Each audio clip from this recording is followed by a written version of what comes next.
Hello, I'm doing a book review, and the book I want to review is Batman The Long Halloween. Now, The Long Halloween is a graphic novel written by Jeph Loeb and illustrated by Tim Sale and published by DC Comics, and this was first published as a 13-issue comic book series between the years 1996 and 1997, and then later on, all 13 issues were collected into one graphic novel or trade paperback. Now, this features the character of Batman, who was originally created by Bob Kane and Bill Finger. Now, in some ways, you could almost consider this to be a follow-up to another Batman comic that Jeph Loeb and Tim Sale did prior to this called Batman Haunted Night, which was a collection of 3 Halloween-themed Batman stories. This is also, in a weird way, kind of a sequel to Frank Miller's Batman Year One. Like, if you read this right after reading Year One, the continuity does match up pretty well. Now, The Long Halloween is considered by many to be one of the greatest Batman comics ever written, and it's one of those stories that if you consider yourself a Batman fan, it's almost essential reading. Now, I think calling anything essential reading is inherently a little elitist, but I have to say this is one of the greatest Batman comics I've ever read. I've read the graphic novel twice now, and it's definitely one of my favorite Batman stories. This is also considered to be the definitive Harvey Dent / Two-Face story, which I really liked because Two-Face is my favorite Batman villain. And what I really like about The Long Halloween is it kind of perfectly combines the more grounded aspects of Batman with the more fantastical elements of the Batman mythos. Because at its core, this is really a dark crime story / murder mystery, yet you still see some of Batman's more bombastic villains show up in this. And this comic perfectly combines the superhero genre with the murder mystery genre, as well as the genre of mob stories. The way I've always described this comic is it's basically the Godfather meets the Silence of the Lambs meets Batman. Now, the plot of The Long Halloween is it's set relatively early in Batman's career. Like, in the timeline of the story, you realize that he hasn't been doing this for that long. At the same time, he's been around long enough for him to develop this rogues gallery of colorful villains like the Joker, the Riddler, Poison Ivy, Mad Hatter, Scarecrow, and Penguin. But in the story, Batman and Jim Gordon, along with Gotham City's district attorney Harvey Dent, are trying to bring down a vicious crime lord named Carmine Falcone. But on Halloween night, Falcone's nephew is murdered, and then on Thanksgiving, some other people with connections to Falcone are murdered as well, and it appears that there's a serial killer who is killing different people who are connected with Carmine Falcone on different holidays, and this killer is nicknamed by the press the Holiday Killer. So now Batman is not only tasked with taking down Falcone, but also trying to figure out who the Holiday Killer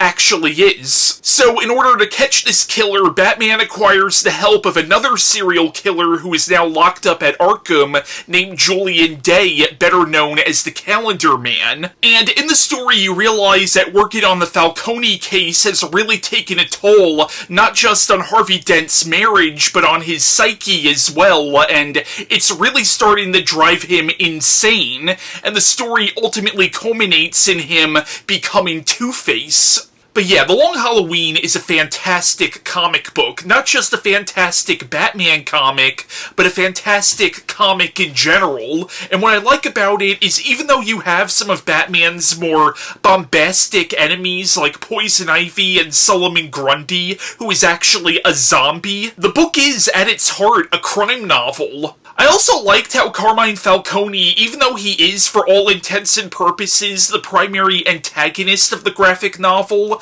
he's actually portrayed pretty three-dimensionally, in my opinion. Like, he's shown to really care about members of his family, and he's shown to have people who really care about him. Now, this character was originally created by Frank Miller for Batman Year One, but I think Jeph Loeb really did flesh this character out. And the story's emphasis on the mob and organized crime is where you could really see the influence of The Godfather and Goodfellas, but you also definitely see an influence of stuff like Manhunter and The Silence of the Lambs on this story, particularly with the Calendar Man. The Calendar Man in this comic is, for all intents and purposes, this story's version of Hannibal Lecter. And in the story, you could almost look at Batman as a stand-in for Will Graham or Clarice Starlin. But the whole story is really about the downfall of Harvey Dent, how he starts off as an ally to Batman and as the symbol of hope for Gotham City, who in the beginning of the story is a good man, even though you realize under the surface there is something going on, but ultimately becomes one of Batman's greatest adversaries by the end of the story. You see Harvey Dent, Batman, and Jim Gordon make this deal to eventually bring down Carmine Falcone, and by the end of the comic, they do more or less succeed, just not the way Batman would have wanted, and at the cost of a good man's soul. Another thing that's interesting about the story, and this is actually something that my late friend Chris pointed out about the book, is how The Long Halloween is also a story of how Gotham goes from a city that's run by the mob to a city that's run by a bunch of gimmicky costumed freaks. Lastly, I do gotta talk about Tim Sale's artwork, which is very well done. I mean, it's cartoonish, yet it still somehow fits the whole noirish style of the story. The only thing is, though, and this might be kind of controversial, I'm not the biggest fan of how Tim Sale draws Catwoman. Now, Jeph Loeb and Tim Sale would follow this up with a direct sequel called Dark Victory, as well as a comic called Catwoman When in Rome. Now, this comic was one of the primary sources of inspiration for Christopher Nolan's The Dark Knight, namely in the characterization of Harvey Dent in that movie. Also, I know certain characters who originated from this comic have shown up on the show Gotham. Now, this was adapted into a two-part animated film released straight to DVD and Blu-ray in 2021, and I thought the movie was really good. It did change quite a bit from the comic, but I think it stayed true to the general themes and tone of the story. Also, 2022's The Batman, which I just saw last night, that definitely took a lot of inspiration from this comic. Now, I do want to apologize for ending this video off on kind of a depressing note, but I've mentioned a few videos ago that my friend Chris MAINO has recently passed away, and he was a huge Batman fan, and a huge fan of this comic in particular, and when I told him that I was going to be reviewing The Long Halloween, he said that he actually wanted to take part in this review. So, as sort of a tribute to my friend Chris, I decided to play some audio from a video that me, Chris, Jeremy, and John did back in 2018, where we talked about the entire Batman franchise, and we did talk about what some of our favorite Batman comics were at one point in the video, and at a certain point, Chris starts talking about not just The Long Halloween, but Jeph Loeb's run on Batman in general, so I decided to take that audio and play it at the end of this video, again, as sort of my tribute to Chris. Oh, the Jeph Loeb run, like Long Halloween, Oh, Dark yeah. Victory. Yes, Yeah, great gosh.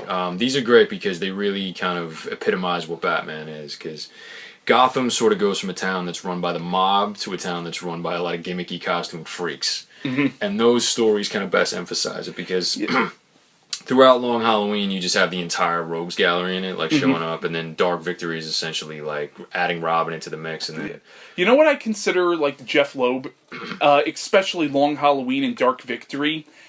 They're basically, think The Godfather meets Silence of the Lambs meets Batman, and that's basically the Jeph Loeb run, I would say. Yeah, it was so, like, cleverly done, and you can kind of see what he's pulling from, yet he's also kind of doing something different with it, because it's this whole murder mystery, and the really freaky thing still about Long Halloween is we still don't know who the fuck did it even today. Yeah. Like, Yeah. it's like this long-lasting mystery for Batman There's fans. no resolve in that story. Yeah. Yeah, and it's also a great Two-Face story, too. Yeah. Two-Face is my favorite Batman villain, so Yeah.